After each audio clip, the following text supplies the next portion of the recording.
আসসালামু আলাইকুম বন্ধুরা, সবাই কেমন আছো? আশা করি সবাই ভালো আছো। ইনশাল্লাহ আমিও ভালো আছি আল্লাহর রহমতে, আপনাদের দোয়ায়।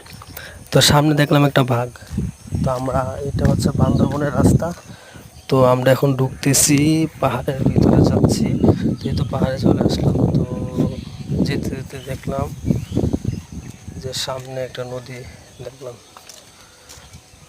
নদীটা অনেক সুন্দর। তো এতেই তো সামনে একটা বাঘ দেখা যাচ্ছে, তো সামনে একটা বাঘ দেখা যাচ্ছে, দেখি সেটাকে দেখতে পারি কিনা। তো ক্যামেরার মধ্যে দেখানোর চেষ্টা করতেছি। ওরে বাবা, এটা তো দূর দিয়ে পালাই গেছে রে বাবা। দেখা যাচ্ছে এই যে সামনে দেখা যাচ্ছে। তো নদী চলে আসলে এখন কি করে যাবে পারে, এটা তো দেখতে পারতেছি।